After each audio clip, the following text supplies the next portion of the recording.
Celui qui des décennies durant a pris des somnifères ne peut naturellement pas dormir si on les lui retire d'un coup.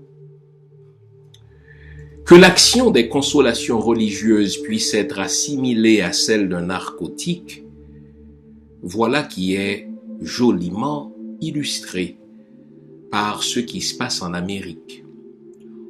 On veut retirer aux êtres humains tous les stupéfiants, stimulants et excitants, et en dédommagement, on les gave de la crainte de Dieu. Vous dites que l'homme ne saurait absolument pas se passer de la consolation que lui apporte l'illusion religieuse, que sans elle, il ne supporterait pas le poids de la vie, la réalité cruelle. Oui, cela est vrai de l'homme à qui vous avez instillé dès l'enfance le doux ou doux et amer poison. L'homme ne peut pas éternellement demeurer un enfant. Il lui faut enfin s'aventurer dans l'univers hostile. On peut appeler ça l'éducation en vue de la réalité. Ai-je besoin de vous dire que mon unique dessein en écrivant cette étude est d'attirer l'attention sur la nécessité de réaliser ce progrès. Sigmund Freud, L'avenir d'une illusion, 1927. Bonjour le monde, mise en onde de Junie l'image, caméra Winnie J, microphone le pasteur Jean-Fils Aimé. Bonjour à tous et à toutes, content de vous retrouver à cette autre édition de votre émission, oui c'est la vôtre, ou mieux, à notre émission Lumière sur le monde. J'espère que vous avez passé une bonne semaine. J'espère surtout que vous êtes bien disposés, que vous êtes bien éveillés et qu'ensemble, nous allons passer une bonne heure à réfléchir sur l'impact de la religion sur les peuples noirs. Vous savez, cette semaine, j'ai reçu d'une amie une vidéo qui a été tournée à Kinshasa, dans laquelle, dans une église, un pasteur demande qu'on lui apporte des enfants, parfois même des bébés, en tout cas de jeunes enfants, pour sonder si ces enfants-là sont animés ou habités par des mauvais esprits, des démons. Et selon qu'il pense que tel enfant serait habité par un mauvais esprit ou un démon, et l'enfant reçoit une fessée, on lui envoie de l'eau à la figure, on lui envoie de l'eau bénite pour chasser ce démon, etc. Mais imaginons un instant ce que cela provoque sur l'identité de cet enfant. Mais imaginons un instant ce que l'environnement va penser de cette famille, un enfant qui serait habité par un démon, des mauvais esprits, ce qu'on appelle là-bas ou même chez nous des enfants sorciers. Et cela m'a plongé dans une tristesse indicible. Je dis, mais est-ce qu'on peut, pour une fois, réfléchir sur l'impact du discours religieux, l'impact du méta-récit religieux sur notre identité de peuple noir? C'est le sujet de l'émission. Donc vous aurez compris que vous avez besoin d'une bonne dose de café, d'une bonne dose de thé, d'une bonne dose de chocolat chaud. En tout cas, offrez-vous tout ce qui est de nature à vous garder éveillé. Nous allons parler des vraies affaires. Nous allons réfléchir ensemble sur l'impact du discours religieux, sur l'impact du méta-récit religieux sur l'identité des peuples noirs.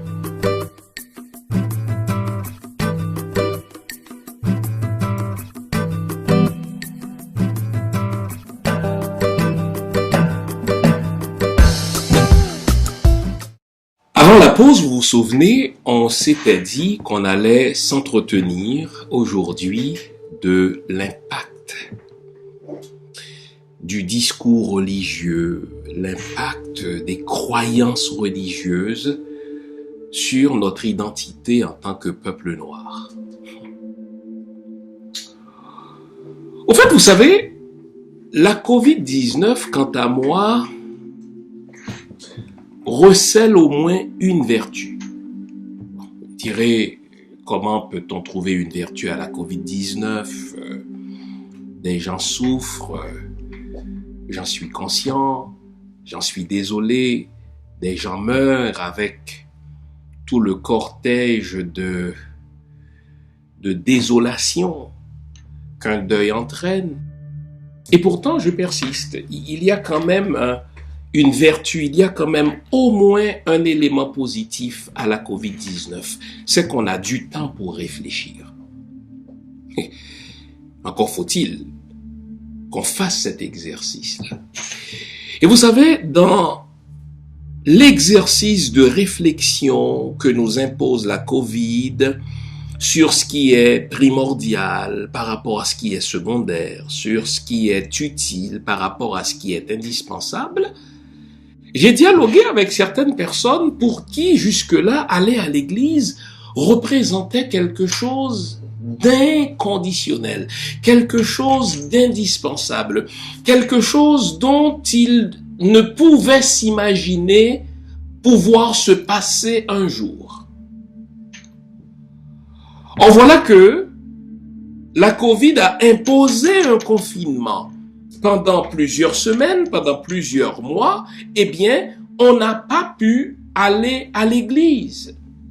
Et aujourd'hui encore, dans des pays où les consignes sanitaires sont respectées, eh bien, aujourd'hui encore, eh bien, les gens ne peuvent pas aller à l'église. Et je me suis amusé à réfléchir avec des gens pour qui aller à l'église était quelque chose qui est essentiel à leur identité, quelque chose qui est lié, pour ainsi dire, à un besoin fondamental. Je leur ai posé la question, maintenant que ça fait 4 mois, maintenant que ça fait 5 mois, maintenant que ça fait presque 6 mois que vous n'y êtes pas allé, est-ce que vous réalisez que vous n'êtes pas mort? Oui, ça pouvait être utile, mais depuis 5 ou 6 mois que vous n'y allez pas, votre dimanche, eh bien, se déroule autrement, vous n'êtes pas dépressif, votre dimanche se déroule autrement, vous n'avez pas des idées suicidaires, donc la vie peut se concevoir en dehors de l'église. Or, avant la COVID, les leaders religieux, les diffuseurs de cette illusion, de cette pseudo-explication faisaient tout pour que vous ne réalisiez pas que vous pouviez vous passer de l'église et que cette drogue-là ne vous était pas indispensable et qu'il était même souhaitable que vous conceviez votre vie en dehors du discours religieux. Or, voilà que cette vidéo que j'ai visionnée cette semaine m'a replongé dans les laideurs du discours religieux sur notre identité en tant que peuple noir. Imaginez, je l'ai dit, des parents qui amènent leurs enfants à l'église pour que le pasteur puisse sonder l'esprit ou les esprits qui les animent et que lui, après les avoir sondés, après les avoir auscultés, il puisse prononcer un verdict en disant que cet enfant est animé d'un mauvais esprit, cet enfant est habité d'un démon et qu'il faut l'exorciser. Mais imaginez la honte sur la famille. Imaginez en grandissant le poids de culpabilité qui va reposer sur cet enfant lorsqu'il saura qu'à sa naissance ou pendant les premières années de sa vie, il était habité par un démon, il était habité par, n'est-ce pas, des mauvais esprits. Mais quel est ce discours? Et surtout, quel impact sur notre identité? Et alors là, je me dis, puisqu'à cette émission, on se dit les vraies affaires, je vous convie à une réflexion sérieuse sur l'impact du discours religieux sur notre identité en tant que peuple. Je l'ai dit, je l'ai écrit. La religion peut avoir une certaine utilité.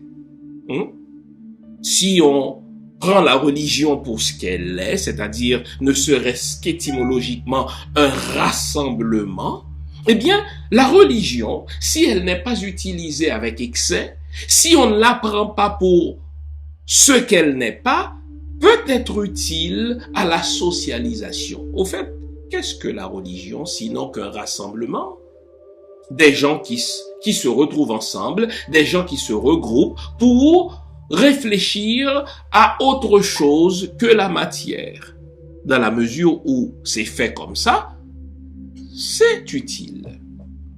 Et en ce sens, précisément parce que qui dit religion, religare en latin, dit relier, dit rassemblement, la religion peut être utile à briser l'isolement.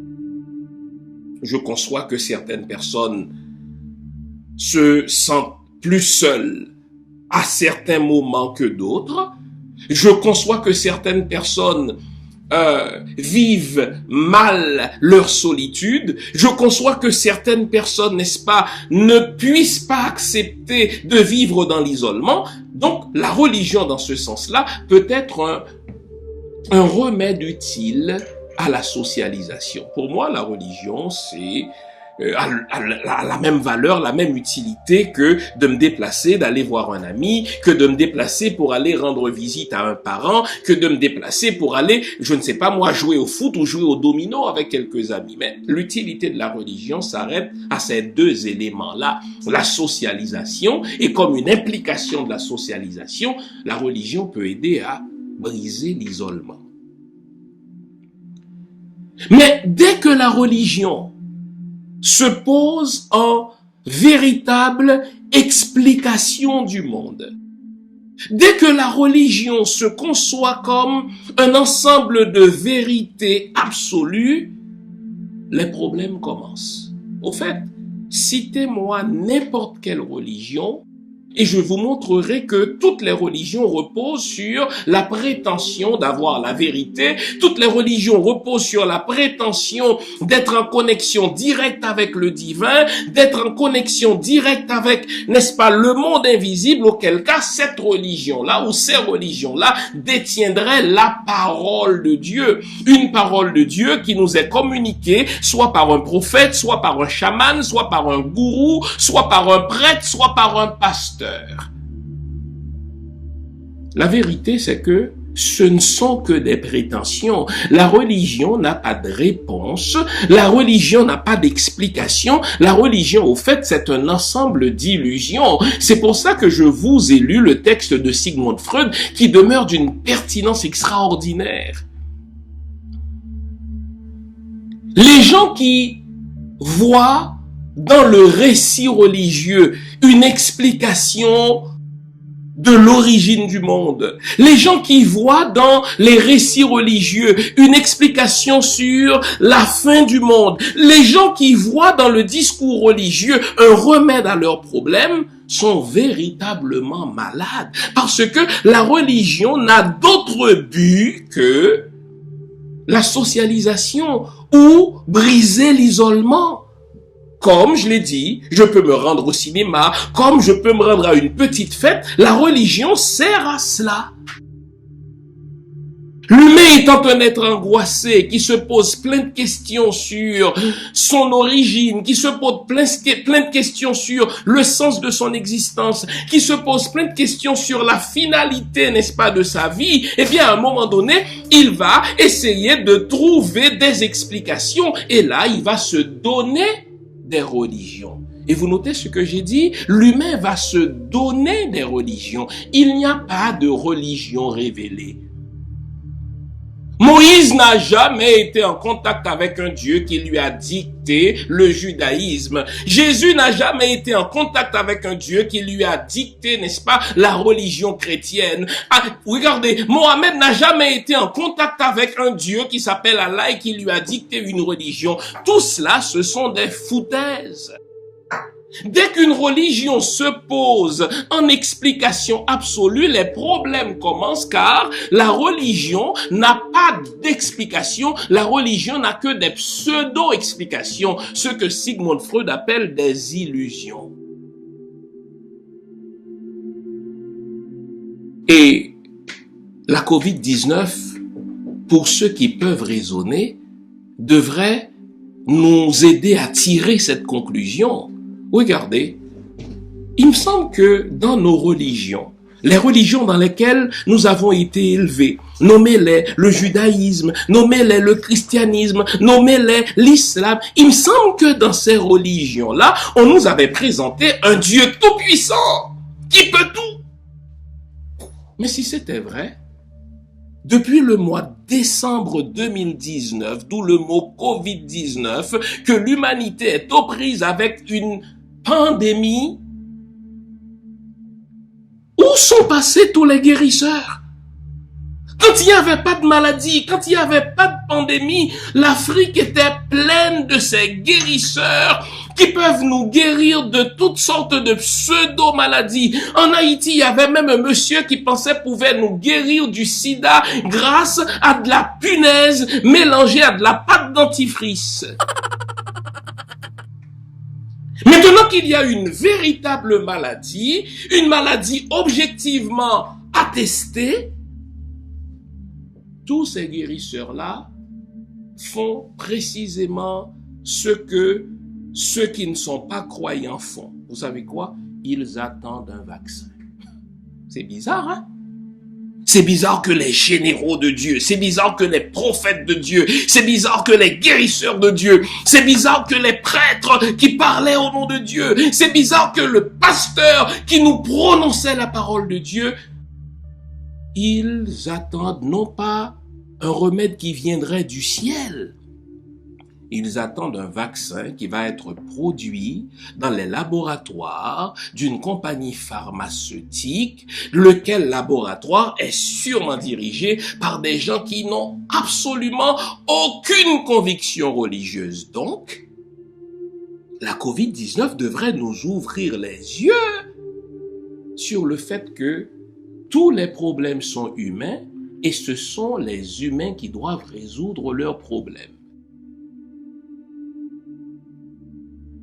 Une autre conviction, un autre pilier de nos religions, c'est l'idée que non seulement Dieu peut tout, mais que Dieu protège particulièrement ses enfants.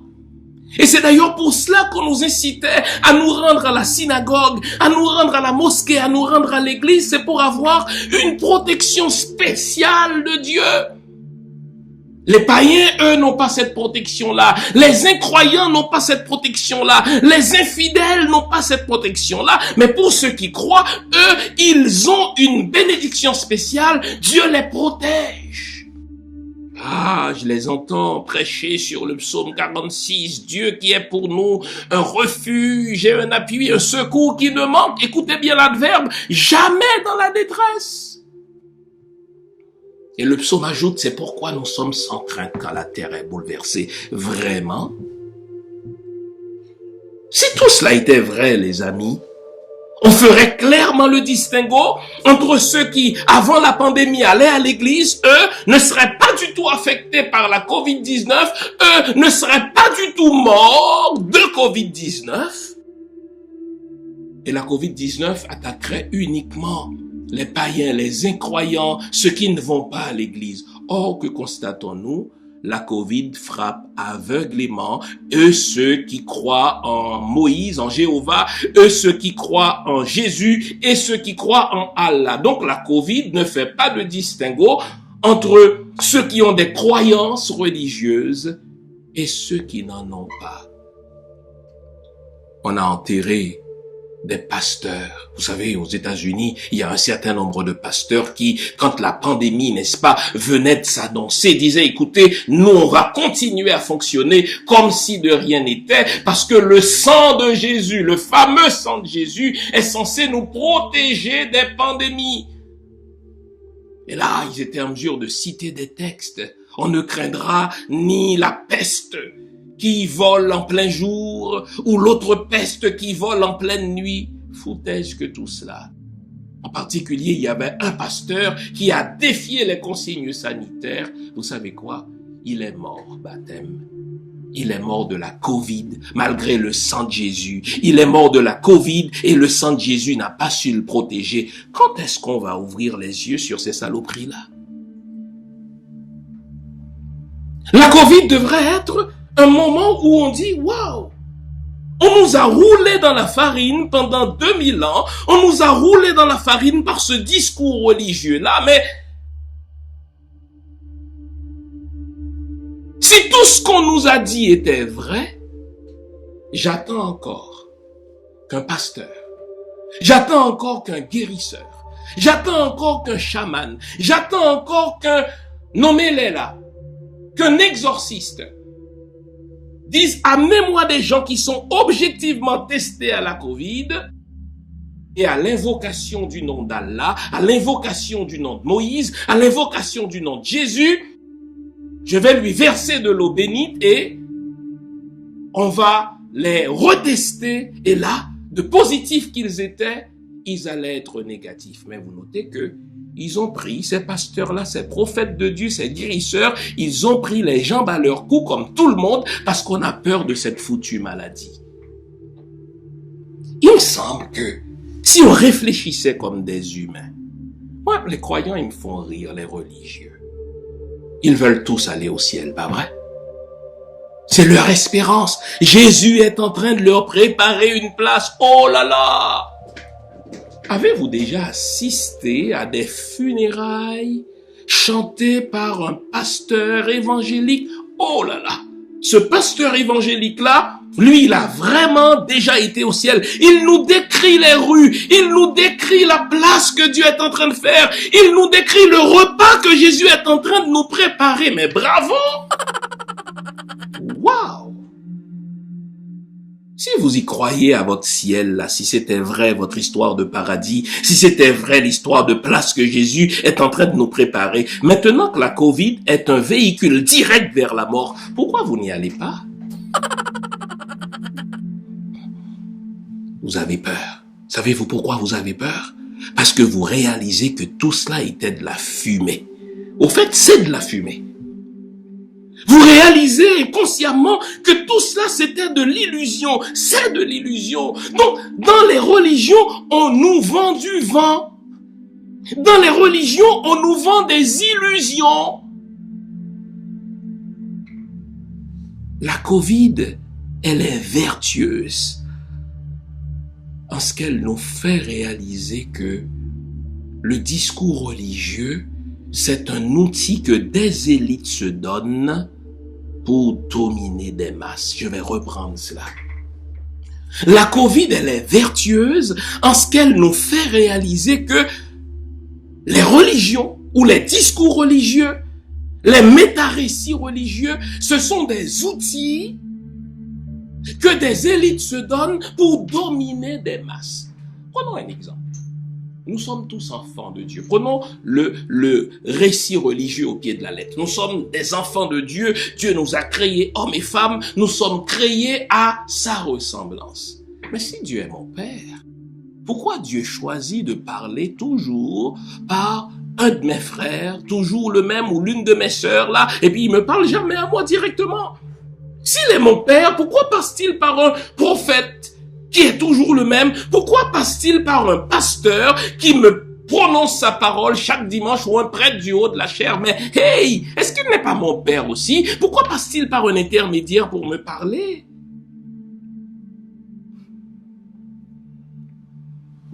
Les pasteurs ont la démangeaison ces jours-ci pour que les églises rouvrent leurs portes. Savez-vous pourquoi? Savez-vous pourquoi? Je vous le donne en mille mains. La business ne roule pas. La business ne roule pas. C'était pas tellement Dieu qui faisait rouler la business. Si c'était Dieu qui faisait rouler la business, Dieu n'étant pas mort, la business roulerait d'elle-même. Mais non, au fait, Dieu, c'est vous. Parce que tous ces miracles-là, toutes ces paroles-là avaient un seul but. Vous soutirez de l'argent.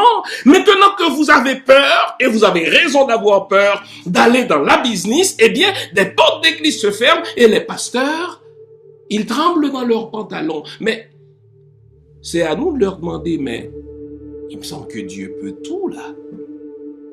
Sans vos offrandes, pourquoi ne fait-il pas quelque chose? Pourquoi n'intervient-il pas du haut du ciel pour dire, mais voici le remède à la Covid? Donc, au fait, j'ai voulu prendre cette première partie de l'émission pour vous faire réaliser une fois pour toutes là, si vous avez un cerveau, utilisez-le. La Covid est le temps pour utiliser votre cerveau. Tout le discours religieux, c'était du vent. Et vous savez quoi? Ils ne vont pas se taire, ces pasteurs. Ils vont réinventer le discours. Et dans leur invention, vous savez quoi? Dieu ne fera pas de miracle parce que nous sommes méchants.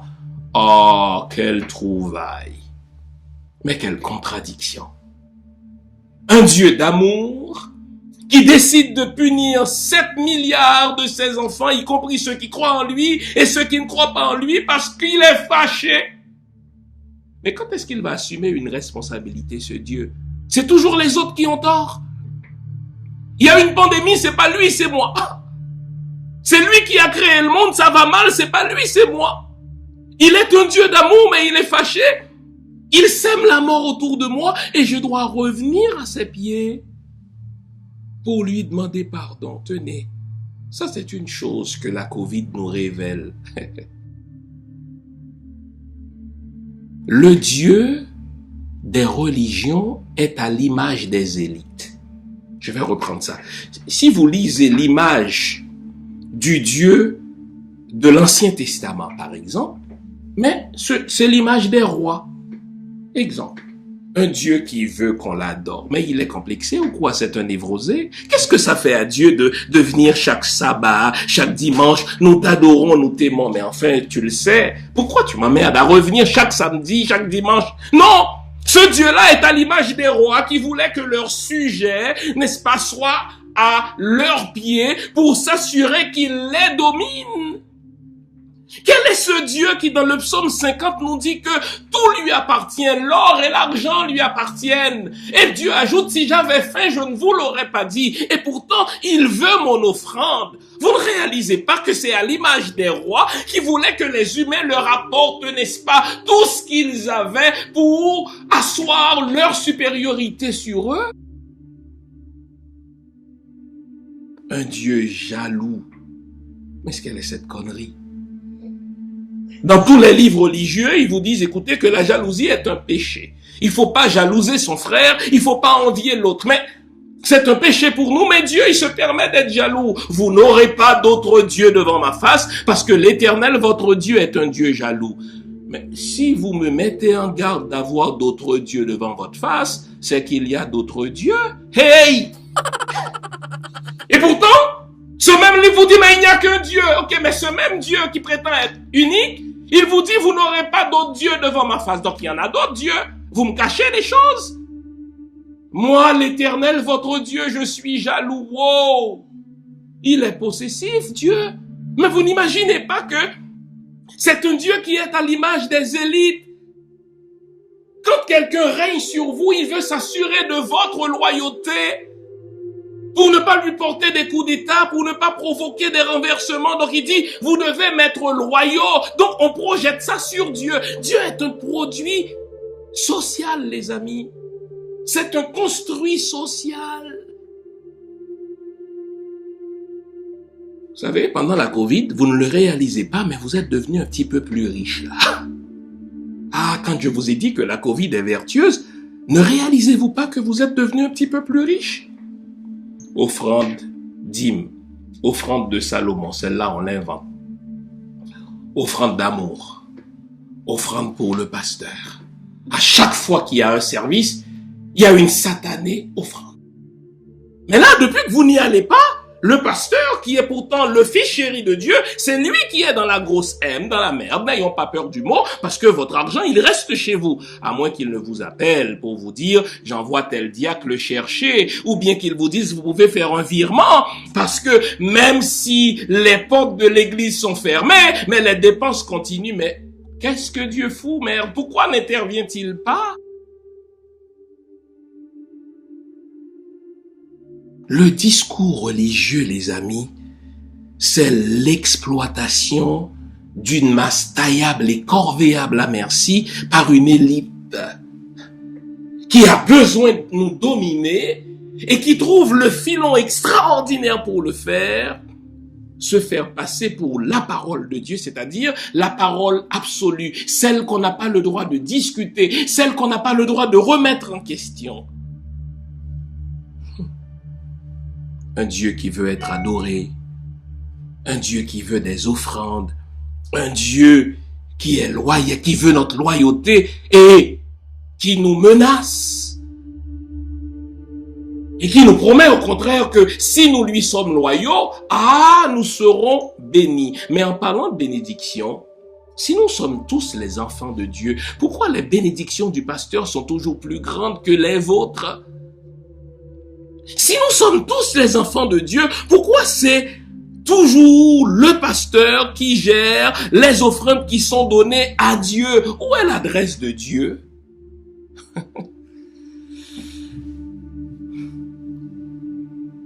La COVID-19 devrait nous faire réaliser que toute la charpente du discours religieux repose sur la peur. Est-ce que nous le réalisons, ça? Je vous laisse y penser. On prend une petite pause. Et on va revenir sur la base même de la religion. Toute la charpente de la religion, les amis, repose sur la peur. Et nous allons pointer du doigt quelques-unes de ces peurs. À tout à l'heure. Salut la famille! Ça fait déjà 7 mois, oui 7 mois que cette belle aventure a débuté sur YouTube pour le Dr JFA. En 7 mois, nous sommes maintenant 18 000 abonnés. Merci! L'émission Lumière sur le Monde existe depuis plus de 17 ans sur les ondes de la radio haïtienne à Montréal. Aujourd'hui, nous sommes à travers le monde. Merci de votre fidélité. Merci de vous être abonné à cette chaîne panafricaine et vaudou. On est ensemble. La religion repose sur la peur. D'abord, la peur de Dieu. Imaginez un Dieu qui est irascible, qui se fâche pour rien. Et puis, je suis jamais sûr de lui plaire. Je suis jamais sûr qu'il est tout le temps content. Donc, c'est un Dieu à humeur changeante.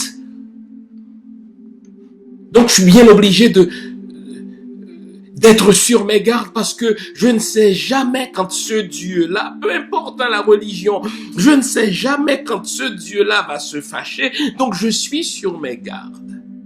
Mais en fait, la peur de Dieu ne révèle-t-elle pas en nous la peur de notre propre Père, comme l'aurait dit Freud? Pourquoi j'aurais peur de Dieu? Si Dieu est mon Père, si Dieu est mon Créateur, eh bien, je devrais être dans de bonnes relations avec lui. Je devrais le trouver cool pour parler le langage des jeunes d'aujourd'hui. La peur de l'autre, oh là là. Regardez cet exemple de Kinshasa, le pasteur qui voit dans tel enfant, dans tel jeune, n'est-ce pas, un corps qui est habité par des mauvais esprits. Mais imaginez, les parents de cet enfant-là vont avoir peur de lui. Imaginez ses camarades de classe, ses voisins. Et vous savez, si c'est un adolescent, on le chasse de la famille. Imaginez ce que ça fait en termes de délinquance juvénile. Des enfants qui vont se retrouver dans la rue parce qu'un imbécile qui porte le nom de pasteur a décelé en lui un démon. Et vous savez, ceci n'est pas sans me rappeler la période de l'esclavage. Vous savez, aux États-Unis, les Occidentaux étaient à ce point persuadés que nous sommes faits pour être esclaves. La fameuse malédiction de Cam, que quand un noir se révoltait et qu'il marronnait, ça veut dire qu'il prenait la fuite, on lui trouvait une maladie particulière, une maladie mentale, la drapétomanie. Donc, c'est normal qu'un noir soit esclave, Mais quand il se révolte contre l'esclavage, c'est qu'il souffre d'une maladie mentale. Est-ce que ce n'est pas un transfert de cette même mentalité qu'on retrouve dans l'Église? L'idée de trouver des maladies spirituelles, de traiter l'autre de Satan, de traiter l'autre d'antéchrist, de traiter l'autre de démon. Imaginez ce que ça fait en termes de méfiance. Alors que nous prétendons vivre la fraternité, nous prétendons vivre la solidarité, mais notre anthropologie est à ce point négative que nous nous méfions les uns des autres. La religion, c'est une incitation à avoir peur de la vie. Nietzsche le disait, il faut se haïr soi-même ou haïr la vie pour être religieux, car tout est mal autour de nous. Le péché est partout. Le diable est partout. Les pièges des démons sont partout. Donc, je fais attention. C'est comme si je suis dans un champ de mine. Mais imaginez ce que ça donne. Puisque tout ce discours religieux repose sur la peur, eh bien finalement, on doit se contenter d'une vie au rabais ici-bas, parce que la vraie vie, le vrai bonheur, il nous attend dans l'au-delà. Une vie au rabais. On doit porter sa croix. Une vie au rabais qui nous fait aimer la souffrance. Dieu nous a créés pour la souffrance parce que nos premiers parents ont péché. Et puisque nos premiers parents ont péché, on doit aimer la souffrance. Imaginez le langage. La femme doit accoucher dans la souffrance. Les humains doivent dominer. Imaginez les amis. Le discours religieux nous invite à la résignation, puisque je dois aimer la souffrance, puisque je dois porter ma croix, puisque rien ici-bas ne permet de vivre le bonheur véritable et qu'il faut attendre, n'est-ce pas, le bonheur dans l'au-delà, alors je me résigne quand je souffre. Je ne cherche pas à changer ma réalité. Le discours religieux aussi m'invite à accepter tout comme étant normal. Au fond, on ne s'indigne pas quand on est religieux. On ne s'indigne pas contre nos dirigeants. On ne s'indigne pas contre l'État. On ne s'indigne pas contre les services que nous ne recevons pas parce que tout vient de Dieu. Il faut accepter tout comme étant la volonté de Dieu. Et la Bible ajoute que toutes les autorités viennent de Dieu et qu'on leur doit obéissance. Imaginez. Donc, pendant que les autorités civiles ne font rien, ne nous offrent pas de service en tant qu'humains, nous, on va s'occuper des choses spirituelles. La religion induit la déresponsabilisation. On est responsable de rien finalement. On est responsable de rien. Tout ce que je fais, je le dois à Jésus. Donc je dis gloire à Dieu, gloire à Jésus. C'est à ce point ridicule que vous faites un compliment à quelqu'un, il dit ah mais gloire à Dieu, mais vous avez fait cet examen, non? Vous avez réussi cette chose, non? Vous êtes beau ou belle, non? Mais qu'est-ce que Jésus a à voir dedans? Mais quel est ce Jésus qui serait fâché si je ne cite pas son nom à chaque 5 secondes? Faites un compliment à la personne, non mais c'est par la grâce de Dieu. La religion repose, chez nous en tout cas, sur une vision tellement simpliste. Si ça marche chez les Blancs, c'est parce qu'ils servent Dieu. Vous avez déjà entendu des gens dire, écoutez, si le peuple américain est en avance, c'est parce que, mais dans leur devise, c'est « In God we trust ». Pas vrai? Écoutez, si vous avez déjà mis le pied aux États-Unis, vous comprenez qu'en dehors de « In God we trust », il n'y a rien qui soit véritablement amour fraternel, qui soit véritablement honnête. Vous n'avez qu'à regarder celui qu'ils ont élu, Donald Trump. Regardez. Tandis que, dans cette vision simpliste, pourquoi ça ne marche pas chez nous? C'est parce que nous avons le vaudou, c'est parce que nous servons les esprits des ancêtres, c'est parce que nous pratiquons les religions ancestrales, etc. Entre-temps, vous notez qu'il n'y a aucune explication humaine à nos problèmes qui sont pourtant humains. On ne va jamais dire sur une chaire que si ça va mal, c'est parce que nos dirigeants volent et qu'ils n'ont aucun respect pour les principes de la bonne gouvernance. Et en ceci, je l'ai dit, les églises sont des alliés objectifs des mauvais gouvernements. Les églises, des religions sont des alliés objectifs, n'est-ce pas, de nos dirigeants, de nos États irresponsables qui volent nos ressources parce que on ne s'occupe pas d'eux. On ne nous invite pas à nous indigner contre eux. Au contraire, si ça va mal chez nous, c'est à cause du diable, c'est à cause de nos croyances vaudou, c'est à cause de nos croyances ancestrales. Donc, nos dirigeants peuvent continuer à voler, n'est-ce pas? À qui mieux, personne ne s'occupe d'eux.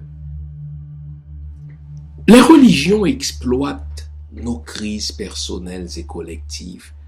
Depuis 4-5 mois que vous n'êtes pas allé à l'église, qu'est-ce qui a changé dans votre vie, sinon que vous êtes devenu plus riche? Vous avez, en tout cas, un peu plus de sous dans votre poche, là.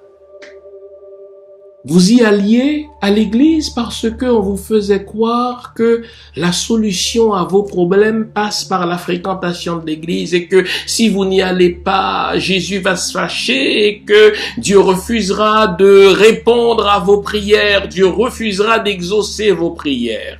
Ok.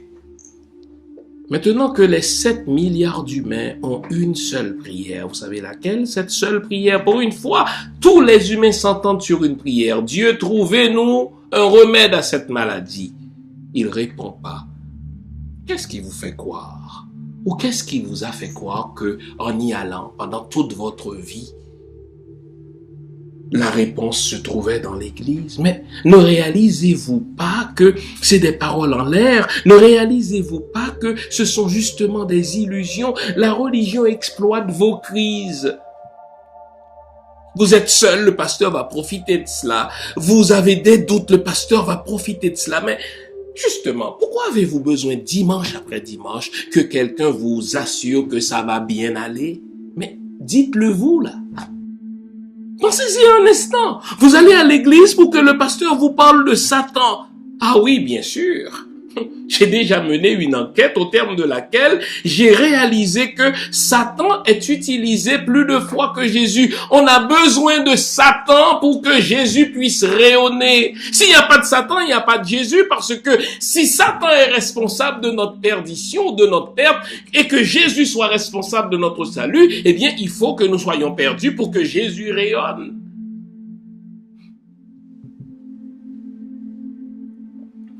La religion repose aussi sur le jugement de l'autre. Dès que quelqu'un va à l'église, il est dans une mentalité de jugement. Il te juge parce que toi, tu ne vas pas à l'église. Il te juge parce que toi, t'es divorcé. Il te juge parce que toi, t'es pas marié. Il te juge parce que tu es enceinte avant le mariage. Bande d'hypocrites, j'aimerais ça conduire une enquête pour savoir combien d'enfants sont nés avant le mariage. Donc vous notez le jugement. Ah mais celui-là, il n'est pas venu à l'église depuis 2-3 semaines, donc il a chuté. Oh là là. Vous lisez une Bible qui vous dit de ne pas juger l'autre, donc de ne pas vous juger les uns les autres, et pourtant quand l'autre ne vient pas, parce que l'autre ne va pas du tout à l'église, vous vous estimez supérieur. Et entre vous, il y a cette guerre de supériorité. Je suis pentecôtiste, je crois en l'action du Saint-Esprit. Je suis supérieur au baptiste, qui croit supérieur au pentecôtiste parce que lui, il a la bonne doctrine. Je suis adventiste, je respecte le sabbat. Donc vous ne respectez pas le sabbat. Je suis témoin de Jéhovah. Je fais partie des 144 000. Oh là là! Imaginez, nous sommes sur Terre depuis quoi? 3 millions d'années? Dieu choisit 144 000. Les Blancs nous ont dominé toute notre vie. Est-ce que vous vous êtes posé la question, mais au ciel, ne vont-ils pas encore chercher à nous dominer? Et vous savez pourquoi je sais qu'ils vont nous dominer? Ils nous ont vendu un Jésus blanc. Et nous nous prosternons devant ce Jésus blanc. Mais imaginez le message subliminal. Le noir qui se prosterne devant le Jésus blanc. Mais c'est comme ça qu'ils nous ont imposé la supériorité de la race blanche. En juillet 2019, imaginez, au Kenya, un acteur caucasien est allé jouer le rôle de Jésus dans des églises au Kenya. Imaginez, des crétins, des imbéciles, se sont prosternés devant lui. Comme si c'était Jésus vraiment. Eh bien, c'est ce qui risque de passer dans votre au-delà. Pas que j'y crois à cet au-delà-là, mais puisque c'est ce qu'on nous a vendu dans le discours religieux, puisque sur terre Jésus est blanc, il a les yeux bleus, eh bien, lorsque vous irez dans leur au-delà, dans leur paradis, vous avez déjà contracté l'habitude de vous prosterner devant un Jésus blanc qu'ils vous ont vendu, et eux, ils vous ont dominé sur terre, et bien dans l'au-delà, attendez-vous aussi à ce qu'ils vous dominent parce que vous allez vous prosterner devant leur égrégore. Nous devons nous guérir de ces choses-là. Au fait, laissez-moi vous dire, c'est ce qui nous garde dans le sous-développement. Vous savez, le discours religieux nous coupe du réel. C'est une coupure d'avec le réel. C'est un divorce d'avec la réalité de tous les jours. Si on nous apprenait à nous coltailler avec les problèmes de tous les jours, sans compter sur un Jésus, on serait plus fort.